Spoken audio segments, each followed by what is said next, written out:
Details చూద్దాం. దేశంలో సరిపడ ఇంధన నిల్వలు ఉన్నాయని కేంద్ర ప్రభుత్వం తెలిపింది. మరిన్ని నౌకలు రానున్నాయని చెప్పింది. ఇటువంటి సంక్షోభం పరిస్థితులను అందరం కలిసి ఎదుర్కోవాలని కేంద్రం కోరింది. పశ్చిమాసియా ఉద్రిక్తతలపై కేంద్ర మంత్రి రాజ్నాథ్ సింగ్ నేతృత్వంలో అఖిలపక్ష సమావేశం నిర్వహించారు. కేంద్రం తరపున కిరణ్ రిజిజు, జేపీ నడ్డా, హర్దీప్ సింగ్ పూరి, విదేశాంగ శాఖ కార్యదర్శి విక్రమ్ మిస్రీ హాజరయ్యారు. ఇక పశ్చిమాసియాలో నెలకొన్న పరిస్థితులను అఖిలపక్షానికి వివరించామని రాజ్నాథ్ సింగ్ తెలిపారు. ఇక ప్రవాస భారతీయుల ప్రాధాన్యతగా పశ్చిమాసియా పరిస్థితులపై స్పందిస్తున్నామని అన్నారు. అఖిలపక్ష సమావేశానికి హాజరైన అన్ని పార్టీలకు ధన్యవాదాలు చెప్పారు కేంద్ర మంత్రి కిరణ్ రిజిజు. ప్రతిపక్షాలు లేవనెత్తిన అన్ని అంశాలపై పూర్తి వివరాలను అందజేశామని రిజిజు తెలిపారు. ఇక ప్రస్తుతం దేశంలో చమురు నిల్వలకు కొరత లేదని కిరణ్ రిజిజు అన్నారు.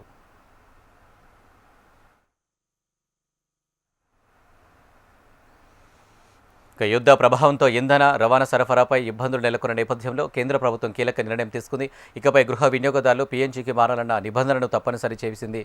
ఇక ఎల్పీజీ నుంచి పైపుడ్ న్యాచురల్ గ్యాస్కు మార్పేందుకు 90 రోజుల గడువునిచ్చింది. ఇక పీఎన్జీ అందుబాటులో ఉన్న ప్రాంతాల్లో 90 రోజులు ఎల్పీజీ నుంచి పీఎన్జీకి మార్చుకుంటే ఎల్పీజీ కనెక్షన్లు తొలగిస్తామని అల్టిమేటం జారీ చేసింది కేంద్ర ప్రభుత్వం.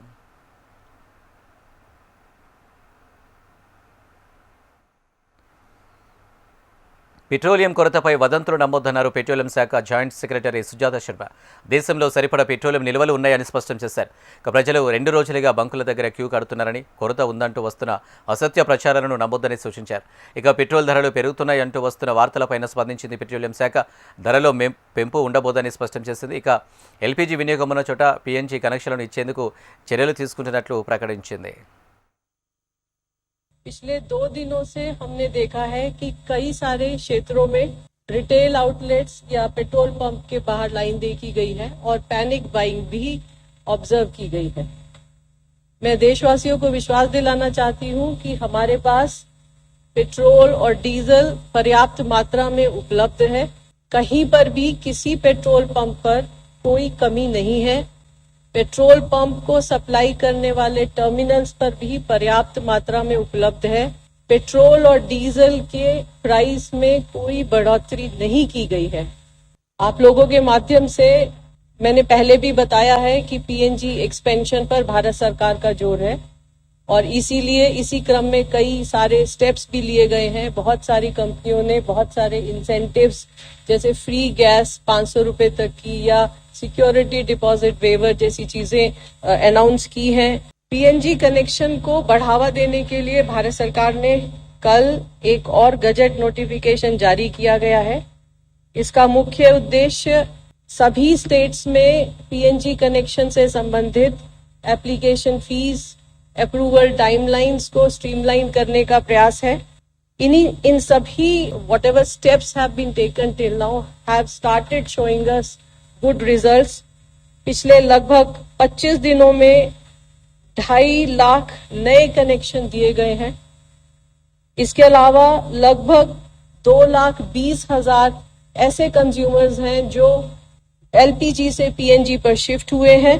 इसके अलावा 2.5 लाख नई एप्लीकेशन या रजिस्ट्रेशन भी प्राप्त हुए हैं।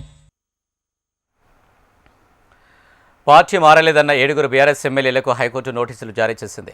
ఈ నేపథ్యంలో తెలంగాణ అసెంబ్లీ స్పీకర్కు నోటీసులు ఇచ్చింది హైకోర్టు. ఇక 10 మంది బీఆర్ఎస్ ఎమ్మెల్యేలు పార్టీ మారలేదని ఇటీవల స్పీకర్ గడ్డం ప్రసాద్ కుమార్ తీర్పు వెల్లడించారు. అయితే స్పీకర్ ఇచ్చిన తీర్పును సవాల్ చేస్తూ బీఆర్ఎస్ ఎమ్మెల్యేలు హైకోర్టును ఆశ్రయించారు.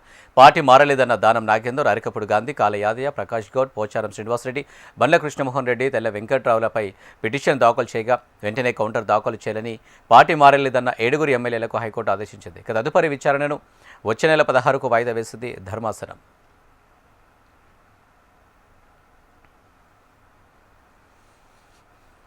కాంగ్రెస్కు రాజీనామా చేస్తూ లేఖ విడుదల చేశారు. కాంగ్రెస్ పార్టీతో 4 దశాబ్దాల రాజకీయ బంధానికి జీవన్ రెడ్డి తెగదెంపులు చేసుకున్నారు. రాజీనామా లేఖను ఏఐసీసీ, పీసీసీకి పంపించారు. సీఎం రేవంత్ రెడ్డి కాంగ్రెస్ పార్టీ తన సొంత పార్టీ అనుకుంటున్నారని మండిపడ్డారు. ఎవరు అడ్డు వస్తే వారిని తొక్కుకుంటూ వెళ్తా అనుకుంటున్నారు.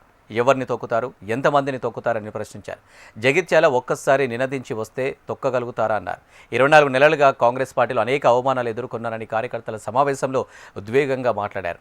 పార్టీ కోసం కష్టపడిన వారిని కాదని పార్టీ ఫిరాయించిన ఎమ్మెల్యే సంజయ్ ఎక్కువ ప్రాధాన్యత ఇస్తున్నారని విమర్శించారు. జగిత్యాలలో కాంగ్రెస్ కార్యకర్త దారుణ హత్యకు గురైతే కనీసం సీఎం పరామర్శించలేదన్నారు. కార్యకర్తలపై దాడులు జరుగుతుంటే నేనెందుకు ఓపికతో సంయమనంతో ఉండాలన్నారు. ఆ గంగారెడ్డి నామినేషన్ చేయించలేకపోవడం లోపల నా వైఫల్యం కూడా కారణం. ఇవాళ ఆయన నేను ప్రభుత్వాలు కొనసాగు అని చెప్పంటే నన్ను ఏ విధంగా కొనసాగమంటారా? నా కార్యకర్తల హక్కులను కాపాడలేక ఆ కుటుంబం బలైపోతే మీరు సంయమనం పాటించాలి. ఏ సంయమనం పాటిస్తున్నా? ఆయన సంయమనం పాటించినా బెటర్ లేట్ దాన్ ఎవర్, ఏదో న్యాయం జరుగుద్ది అనుకున్నాను. ఇప్పుడు స్వయంగా ముఖ్యమంత్రి గారు వారు స్వయంగా ఉత్తర్వులు జారీ చేయమన్నాక ముఖ్యమంత్రి గారి యొక్క మాటకే ఇవాళ ఏదైతుందో మరి విలువ లేక కార్యకర్త కిరాతంగా బలైపోతే మరి ఎక్కడ రక్ష అని చెప్పంటుండే ఎవరు కాపాడాలంటుండేది? పదవుల కోసం తాపత్రయం కాదు, కానీ కళ్ళ ముందర పదవుల నియామకంలో ఏదైతుందో జరుగుతున్న పరిణామాల వల్ల కార్యకర్తల కుటుంబాలు బలైపోతే, పార్టీ స్పందన లేకుంటే, ప్రభుత్వ స్పందన లేకుంటే మరి ఏ విధంగా కొనసాగడం అని చెప్పండి. ఇదే కాంగ్రెస్ కార్యకర్తలపై నియంత్రిత పోగడలతో ఏదైతుందో ఆధిపత్యం అరాచకం చేసిన వాళ్ళని తీసుకొచ్చి మళ్ళీ మన జగిత్యాల పెట్టి నిన్నటి బీఆర్ఎస్ పోతే ఆయన సుట్టమైతే వాళ్ళని వెల్కమ్ చెప్తారు. అదే కాంగ్రెస్ కార్యకర్త వానికి ఎంట్రీ ఉండదు. స్థానిక సంస్థల ఎన్నికల స్ట్రాటజీ మీటింగ్ స్పీకర్ గారి దగ్గర ఏదైతుందో ఆయన యాంటీ డిఫెక్షన్ అది లా ఏదైతుందో అది తీర్పుకున్నది. వాటి ఇండికేషన్ ఇట్ గేవ్స్ వీళ్ళ కాంగ్రెస్ పార్టీ ఇదొక జాతీయ పార్టీ. తెలంగాణ రాష్ట్రంలో తీసుకోబోయే నిర్ణయాలు ఏదైతుందో ఇవి జాతీయ స్థాయిలో ప్రతిబింబింపజేస్తాయి. నువ్వు పోవద్దు, ఓపిక పట్టు. నువ్వు ఓపిక పట్టి ఇక్కడ దాకా వచ్చిన, నువ్వు ఓపిక పట్టి ఇక్కడ దాకా వచ్చింది. నువ్వు ఓపిక లేకుండా 20 మాసాలు అవుతానే? నా తోటోడు కుటుంబ సభ్యుడు నడి బజార్లో ఏదైతుందో హత్య కవింపబడితే ఓపిక పడతానే? 20 మాసాలు ఏదైతుందో. ఎమ్మెల్యే రాకేష్ రెడ్డి వ్యాఖ్యలపై మంత్రి పొన్నం ప్రభాకర్ ఆగ్రహం వ్యక్తం చేశారు. ఇప్పసారాను ప్రోత్సహించాలన్న రాకేష్ రెడ్డి దానికి ఇందిరమ్మ పేరు పెట్టవద్దని అన్నారు. దీనిపై మంత్రి పొన్నం ఆగ్రహం వ్యక్తం చేశారు. క్షమాపణ చెప్పాలని డిమాండ్ చేశారు. మహిళలకు బీజేపీ ఇచ్చే గౌరవం ఇదేనా అంటూ ఫైర్ అయ్యారు మంత్రి శ్రీధర్ బాబు. నేను బీజేపీ నాయకులను ఎందుకు ఇంటర్వ్యూన్ కావని చెప్పడం జరిగింది అధ్యక్ష అంటే, ఈరోజు ఒక నాయకుడిగా శాసనసభ బీజేపీ పక్షాన్ని నిలబడి బాధ్యతగా ఈరోజు వారి తోటి శాసనసభ్యుడు మాట్లాడిన తీరుకు వారు నిలబడి ఏదో తప్పు జరిగింది అని చెప్తారు అని అనుకున్నాం అధ్యక్ష. మళ్ళా తిరిగి వారు ఏం మాట్లాడుతున్నారు అధ్యక్ష? వారు సమర్థించే కార్యక్రమం చేస్తూ ఉన్నారు అధ్యక్ష.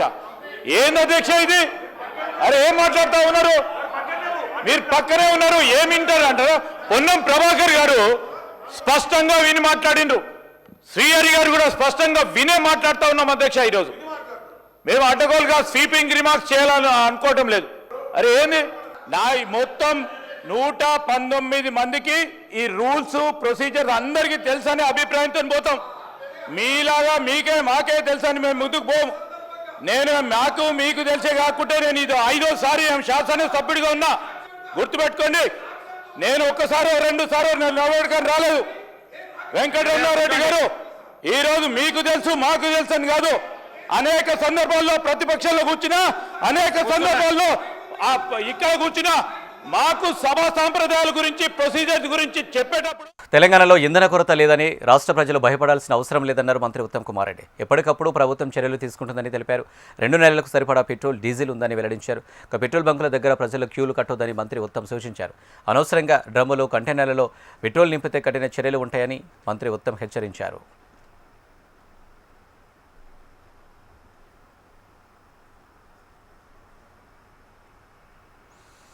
రాష్ట్ర వ్యాప్తంగా మార్చి 31 నాటికి 1,12,000 ఇళ్లు పూర్తి కాబోతున్నాయని మంత్రి పొంగులేటి శ్రీనివాసరెడ్డి వెల్లడించారు. ప్రతి నియోజకవర్గానికి 3,500 ఇళ్లు ఇచ్చామని చెప్పారు. వివిధ దశలో ఉన్న మరో 1,00,000 ఇళ్లు జూన్ నాటికి పూర్తవుతాయని తెలిపారు. మే మొదటి వారంలో 2వ విడత ఇందిరమ్మ ఇల్లు ఇస్తామన్నారు. ఇల్లు పూర్తయినా కాకపోయినా లబ్ధిదారులను ఫైనల్ చేస్తామని చెప్పారు. పెండింగ్ పనులను రాష్ట్ర ప్రభుత్వం తరపున పూర్తి చేస్తామని తెలిపారు. ప్రతి అర్హుడైన పేదవాడికి ఇందిరమ్మ ఇల్లు ఇస్తామని హామీ ఇచ్చారు. 3,500 ఇచ్చాం. నాకు తెలిసి ఈ మార్చి 31వ తారీఖు నాటికి 1,12,000 ఇళ్ళు రాష్ట్ర వ్యాప్తంగా 1,12,000 ఇళ్ళు పూర్తి కాబోతున్నాయి అధ్యక్ష. ఇవి కాకుండా వివిధ దశల్లో ఉన్నాయి. మళ్ళీ జూన్ నాటికి మళ్ళీ 1,00,000 పూర్తవుతుంది అధ్యక్ష. ప్రతి పేదవాడికి, అర్హులైన పేదవాడికి ఇందిరమ్మ ఇల్లు ఇస్తామని చెప్పాం. 2వ విడత కూడా ఇందాక రాజేష్ రెడ్డి గారు అడిగారు. 2వ విడత కూడా రేపు ఏప్రిల్ నెలాఖరికి మే మొదటి వారంలో రెండో విడత కూడా రాష్ట్ర వ్యాప్తంగా ఇందిరమ్మ ఇళ్లు ఇస్తున్నాం అధ్యక్ష. హుజూరాబాద్తో పాటు అనేక నియోజకవర్గాల్లో జగిత్యాల ఉన్నది, హుజూరాబాద్ ఉన్నది, చాలా ప్రాంతాల్లో ఏవైతే పెండింగ్ ఉన్నాయో పూర్తయినా కాకపోయినా బెనిఫిషరీని ఫైనల్ చేస్తాం. పెండింగ్ వర్క్లు రాష్ట్ర ప్రభుత్వ పక్షాన పూర్తి చేసి ఆ నిరుపేదలకి ఎక్కడ ఇబ్బంది జరగకుండా అన్ని చర్యలు రాష్ట్ర ప్రభుత్వ పక్షాన చేపడతాం అధ్యక్ష. డబుల్ బెడ్రూమ్ ఇళ్ల పేరుతో బీఆర్ఎస్ ప్రభుత్వం మోసం చేసిందని డిప్యూటీ సీఎం భట్టి విక్రమార్క అన్నారు. ఏ పేదవాడికి డబుల్ బెడ్రూమ్ ఇల్లు కట్టివ్వలేదన్నారు. హౌసింగ్ శాఖ నుంచి వారానికి ఒకసారి బిల్లులు విడుదల చేస్తున్నామని తెలిపారు. ఇక రాష్ట్రంలో ఏ పేదవాడి ఇల్లు లేకుండా ఉండకూడదనే లక్ష్యంతో ముందుకెళ్తున్నామని చెప్పారు. మాయ మాటలు చెప్పి భ్రమలు కల్పించి డబుల్ బెడ్రూమ్ ఇల్లు కట్టిస్తామని చెప్పి మాటలు చెప్పి ఓట్లు అడిగి 10 సంవత్సరాలు అధికారంలో ఉండి ఏ పేదవాడికి డబుల్ బెడ్రూమ్ ఇల్లు కట్టి ఇవ్వకుండా గాలికి వదిలేసిపోయినటువంటి ప్రభుత్వం కాదు తెచ్చింది. వారు చాలా నిక్కచ్చిగా హౌసింగ్ శాఖ మార్చిన నిక్కచ్చిగా దాని మీద రివ్యూ చేస్తూ నెలకొకసారి కాదు అధ్యక్ష, బిల్లులు వారానికి ఒకసారి బిల్లులు రిలీజ్ చేపిస్తా ఉన్నారు. వారానికి ఒకసారి అధ్యక్ష బిల్లులు మీరు కట్టండి, బిల్లు పెట్టండి, వారానికి నేను ఇప్పించే బాధ్యతని పదే చెప్తూ రాష్ట్ర వ్యాప్తంగా చేస్తూ ఉన్నారు అధ్యక్ష.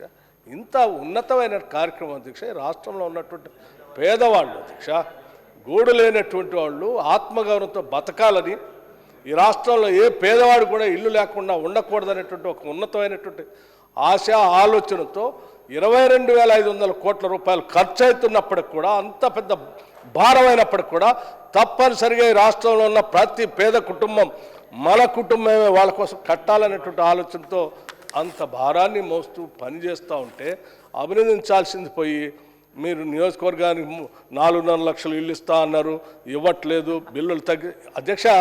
బిల్లులు వారు శాంక్షన్ చేసిన దగ్గర నుంచి పదే అధికారులతో రివ్యూ చేసుకుంటూ ఎంత బిల్లులు వస్తే అంత బిల్లులు ఇచ్చుకుంటూ వచ్చారు. కాంగ్రెస్ ప్రభుత్వం హైదరాబాద్ నగరంలో ఒక్క ఇల్లు కట్టలేదని ఎమ్మెల్యే తలసాని శ్రీనివాస్ యాదవ్ అన్నారు. ఇక భవిష్యత్తులో ఏమైనా కడతారా అని ప్రశ్నించారు. ఇక బీఆర్ఎస్ ప్రభుత్వ హయాంలో 68,000 ఇళ్లను పారదర్శకంగా అందించామని చెప్పారు. ఇక డబుల్ బెడ్రూమ్ ఇళ్లలోని వసతులను తాను చూపిస్తానని అన్నారు. హైదరాబాద్ సిటీలో గవర్నమెంట్ అనేది రొటీన్ ప్రాసెస్. సరే కట్టినం మేమైనప్పటికీ, ప్రభుత్వము మరి మీది ఉన్నప్పటికీ దయచేసి ఇప్పుడు మీరు 2.5 సంవత్సరాల్లో ఒక ఇల్లు కట్టలే, మరి రాబో కాలంలో హైదరాబాద్ సిటీలో డబుల్ బెడ్రూమ్ ఇల్లు ఏమన్నా కడతారా? మా వంశాన్ని అయితే చాలా అద్భుతంగా చెప్పిండు. అల్లుడు వస్తే, కోడలు వస్తే, అత్త వస్తే అని చెప్పి సీఎం గారు కేసీఆర్. అందుకే నేను ఎవరెవరు మాట్లాడే వాళ్ళు ఉన్నారో నా ఎంబడి వస్తే తీసుకుపోయి చూపిస్తా. అందులో బిడ్డ కోసము అల్లుని కోసం ఎట్లా పెట్టినరో, ఎట్లా అద్భుతంగా కట్టినరో చూపిస్తా. చూడకుండా మాట్లాడడం రెండోది అధ్యక్ష, రెండోది ఇదంతా పారదర్శకంగా ఉండాలని చెప్పి ఆ రోజు ఇక్కడ రంగారెడ్డి కలెక్టరేట్లో అందరు శాసనసభ్యులు ప్రతిపక్షాలకు అందరు సమక్షంలోనే డ్రాలు తీసి 1,00,000 డబుల్ బెడ్రూమ్ ఇల్లు కట్టాలనేటువంటి మా ఆలోచనకు 68,000 ఇండ్లు మేము కంప్లీట్ చేసి డ్రాలో మరి పారదర్శకంగా ఇచ్చినాం. ఇప్పుడు ఇందిరమ్మ కమిటీలో అవన్నీ లేనిపోని సమస్యలు నేను శ్రీధరరావు కూడా నిన్న కూడా చెప్పిన, మళ్ళీ అనవసరంగా ఘర్షణలు జరుగుతాయి. మీరు పేదవాళ్ళని దృష్టిలో ఉంచుకొని, బిలో పావర్టీ లైన్ ఉన్న వాళ్ళని దృష్టిలో ఉంచుకొని మీరు చేయవలసిందిగా కోరుతూ, చివరిగా మా రెవెన్యూ మినిస్టర్ గారు, హౌసింగ్ మినిస్టర్ గారికి, మీరు హైదరాబాద్ సిటీలో ఇప్పుడు 2.5 సంవత్సరాల నుంచి ఒక ఇల్లు కట్టలే, ఇప్పుడు ఏమన్నా భవిష్యత్తులో కడతారా? మీరు దయచేసి అది కూడా చెప్పవలసిందిగా. రైతులు పంటల మార్పిడి చేసేలా ప్రజాప్రతినిధులు ప్రోత్సహించాలని మంత్రి తుమ్మల నాగేశ్వరరావు కోరారు. రైతాంగానికి నష్టం జరగదని, పంటలు అధిక ఆదాయం వచ్చే పంటలను ప్రోత్సహించాలన్నారు. ఆయిల్ పామ్ పంటలను ప్రోత్సహించాల్సిన అవసరం ఉందన్నారు. ఇంత పెద్ద మొత్తంలో ధాన్యం, ఇతర పంటల కొనుగోలు సేకరణ ఎప్పుడు జరగలేదని తెలిపారు. ఇక పెద్ద మొత్తంలో ఖర్చు పెట్టి ఎన్ని లక్షల మెట్రిక్ టన్నులు పండించినా కొనుగోలు చేసి రైతాంగాన్ని ఆదుకుంటున్నామని చెప్పారు. రైతులకు సంబంధించి ఇంత పెద్ద మొత్తంలో ఎప్పుడు కూడా మనం ధాన్య సేకరణ కానీ ఇతర పంటల యొక్క సేకరణ ఎప్పుడు జరగలేదు అధ్యక్ష. అయినా సరే అకాల వర్షాలకి రైతు నష్టపోకుండా ఉండటం కోసం పెద్ద మొత్తంలో ఈ ప్రభుత్వం ఖర్చు పెట్టి ఎన్ని లక్షల మెట్రిక్ టన్నులు పండించినా కొనుగోలు చేసి వాళ్ళని రైతాంగాన్ని కాపాడుతున్నటువంటి ప్రభుత్వానికి తప్పకుండా మీ యొక్క సహాయ సహకారాలు ఉండాలి. అన్నిటికంటే ముఖ్యంగా ఈ కార్యక్రమాలు చేస్తూనే ఈ సభ ద్వారా రాష్ట్ర ప్రజలకు విజ్ఞప్తి చేసేది, పంటల మార్పిడిని మీరు ప్రోత్సహించకపోతే గౌరవ శాసనసభ్యులు అదేవిధంగా ప్రభుత్వం యొక్క ఆలోచనలకు తగ్గట్టుగా ఇటువంటి సమస్యలు వచ్చే పరిస్థితి ఉంది. అందుకని దయచేసి అందరం కూడా పంటల మార్పిడి మీద ఆలోచన చేసి ఈ శాసనసభ రైతాంగానికి నష్టం జరిగినటువంటి పంటలు, అధిక ఆదాయం వచ్చేటటువంటి పంటలు, అదేవిధంగా ఇటువంటి నష్టాలు జరగకుండా అకాల వర్షాలు కావచ్చు, రాళ్లవాన కావచ్చు, కరువు కావచ్చు, కాటకం కావచ్చు, కోతులు కావచ్చు, పందులు కావచ్చు, దేనికి నష్టపోని పంటల్ని మనం ప్రోత్సహించాలి. దక్షిణాది రాష్ట్రాలకు అన్యాయం జరుగుతుందంటూ సీఎం రేవంత్ చేసిన వ్యాఖ్యలపై కేంద్ర మంత్రి బండి సంజయ్ తీవ్రస్థాయిలో మండిపడ్డారు. ప్రాంతీయ అసమానతల పేరుతో కాంగ్రెస్ పార్టీ కొత్త డ్రామాలకు తెరలేపిందని ఆయన విమర్శించారు. ఇక విభజన రాజకీయాలు ఎందుకు? సీఎం రేవంత్ రెడ్డిని ఉద్దేశించి బండి సంజయ్ పలు సూటి ప్రశ్నలు సంధించారు. ఇక తమిళనాడు, కేరళ రాష్ట్రాల్లో కాంగ్రెస్ కూటమి ఓడిపోతుందనే వణుకు మొదలైందని, అందుకే దక్షిణాది అన్యాయం అనే జమ్మికులు చేస్తున్నారని ఎద్దేవా చేశారు. ఇక చట్టసభలో మహిళలకు 33% సీట్లు కేటాయిస్తే కాంగ్రెస్కి వచ్చిన నష్టమేంటని బండి సంజయ్ నిలదీశారు. ఇక 50 ఏళ్ల పాలనలో కాంగ్రెస్ మహిళలకు రిజర్వేషన్లు ఇవ్వలేదని, ఇప్పుడు మహిళా రిజర్వేషన్ బిల్లు కాపీలను చంపిన ఆర్జేడీ, సమాజ్వాదీ పార్టీలతో రేవంత్ రెడ్డి అంటగాగుతున్నారని ఆరోపించారు. ఇక ఎన్ని కుట్రలు చేసినా మహిళా రిజర్వేషన్లు అమలు చేసి తీరుతామని ఆయన స్పష్టం చేశారు.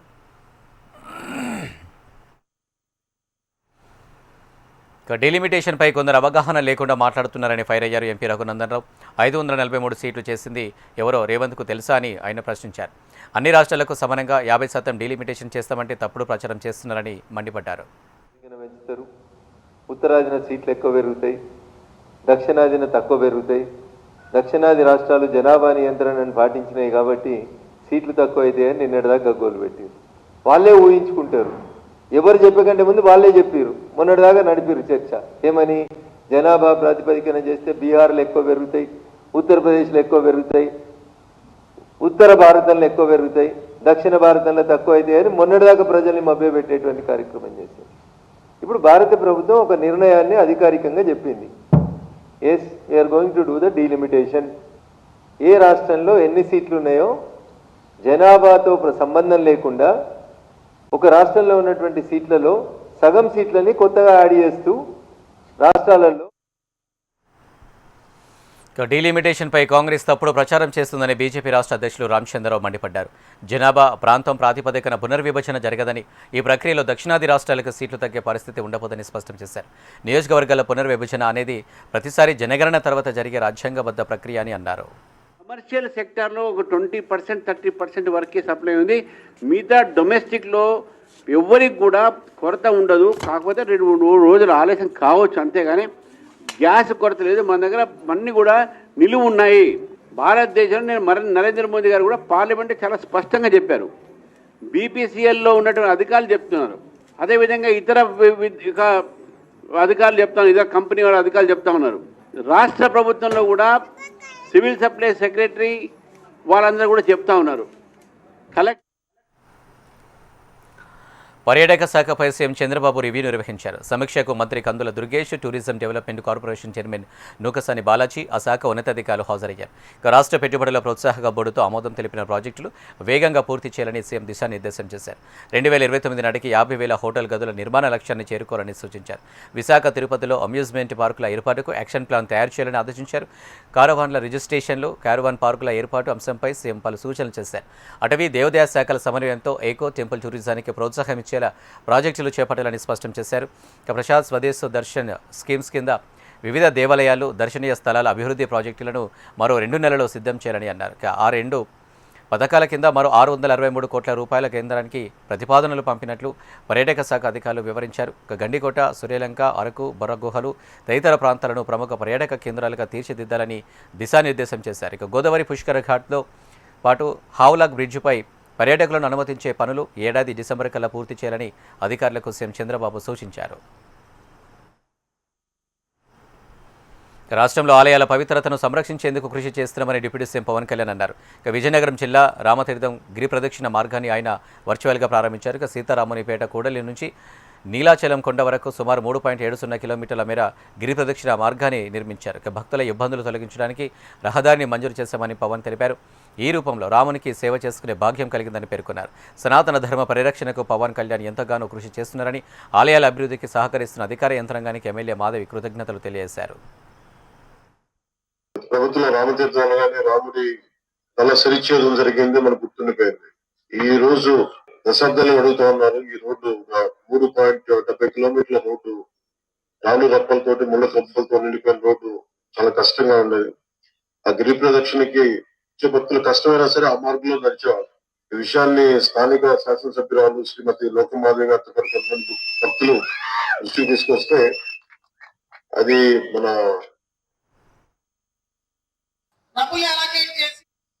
వైఎస్ జగన్ అద్దంకి నియోజకవర్గానికి సంబంధించిన స్థానిక నాయకులతో కీలక సమావేశం నిర్వహించారు. ఈ భేటీలో ప్రజా సమస్యలు, తాజా రాజకీయ పరిణామాలపై సమగ్రంగా చర్చించి పార్టీ భవిష్యత్తు వ్యూహాలపై దిశానిర్దేశం చేశారు. అద్దంకి నియోజకవర్గం గెలవలేని స్థలం కాదని స్పష్టం చేశారు. ప్రస్తుత ప్రభుత్వంపై అలాగే స్థానిక మంత్రిపై ప్రజల్లో తీవ్ర వ్యతిరేకత ఉందని ఆయన పేర్కొన్నారు. ఈ పరిస్థితులను పార్టీకి అనుకూలంగా మలుచుకొని ముందుకు వెళ్లాలని నేతలకు సూచించారు. హయాంలో జరుగుతూ ఉన్నది ఏమిటి అని అంటే దోచుకోవడము, పంచుకోవడము, తినుకోవడము. డిపిటి దోచుకోవడము, పంచుకోవడము, తినుకోవడం ఇది జరుగుతూ ఉంది. అదే జగన్ హయాంలో ఏం జరుగుతూ ఉన్నది? బట్టలు నొక్కడం, నేరుగా నక్క చెల్లెమ్మల కుటుంబాల ఖాతాలోకి నేరుగా వెళ్ళిపోతూ ఉండేది. తేడా అంతకన్నా ఇంకేం లేదు. రాష్ట్రానికి సంబంధించి రావాల్సిన రాబడులు, రాష్ట్రానికి సంబంధించి రావాల్సిన ఆదాయాలు ఈరోజు రాష్ట్రానికి రావడంలా. ఏమైంది?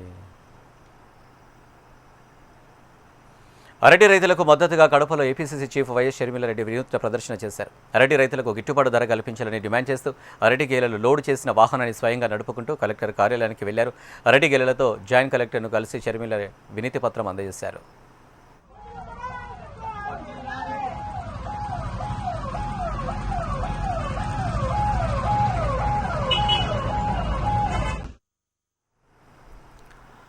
విజయవాడ ఉగ్రలింకుల కేసులో పోలీసులు దర్యాప్తు వేగవంతం చేశారు. మొత్తం 13 మందిపై కేసు నమోదు చేశారు. ఇందులో ఇప్పటికే 3 పోలీసులు అరెస్టు చేశారు.